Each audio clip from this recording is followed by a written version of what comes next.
Hi guys, today we're going to talk about the throw by Torreando in Nogi. Anytime I have a situation where she's not really keeping her knees to her chest, but rather, here, I'm just going to push you back a bit, but rather she's maybe trying to start reaching out for like my hips, or maybe she's trying to reach for my chest, she starts extending her knees beyond her hip line. Anytime this situation is happening, what I'm going to do, go ahead, she starts reaching, is I'm going to look to control underneath on the bottoms of the heels here. And I'm just going to do a throw by, which means I'm going to throw her feet by. And when I do this, I'm going to take a crescent step. If I'm passing to my left, I'm going to crescent step with my right, which just means I'm taking a step in a circular motion around the corner. So we're going to throw the legs by, crescent step around the corner.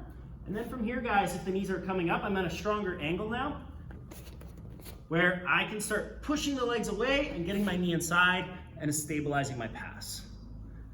We're going to go over a variation now of the throw by Torreando guard pass using just a little bit of misdirection. Okay, so when I have an opponent on their back, feet up, and I'm starting to control their legs, and I'm trying to find an opening side to side for my Torreando pass. The best time for me to do this is when she's flat on her back like she is now. It's easy for me to throw the legs by, but as we start moving side to side, oftentimes what happens is the guard player will start to face you. And if she's facing me like this, it's hard for me to throw the legs by. So what we want to do is we want to be moving side to side. And if the guard player is following us like this, we want to try to use a little bit of misdirection. So if I'm going left to right, side to side, I just want to use misdirection to fake her out and pass when she thinks I'm going to go to the opposite side. So a simple way you can drill this is you go left, right, and then when I come back center, I just go back to the right and throw the legs by and take my knee on belly position. That's the Torreando misdirection throw by. Hi guys, today we're going to talk about the Torreando knee and hip post. This is by far one of the strongest grips that we can utilize when we're doing our Torreando Pasanoki.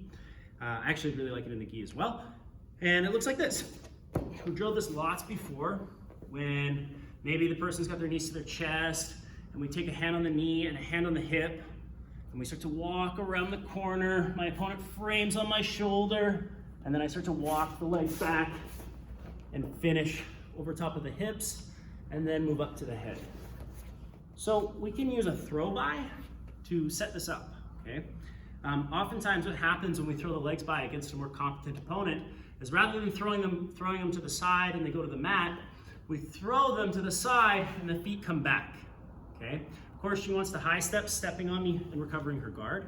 So what we want to do is make sure that when she goes to high step, we beat her knee, okay? Her knee, as long as my head is lower than her knee, I should be good and safe from the high step. So when I do my throw by and I see the feet coming back, I look for the knee and her hip right here. And again, I'm not posting light nice and tall like this. I want my elbow connected to her.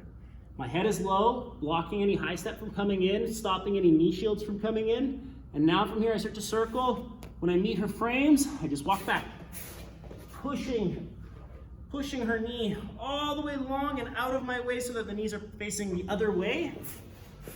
And then from here, I stay low on the chest, and I can start to move up to the head. That's the Torreando guard pass.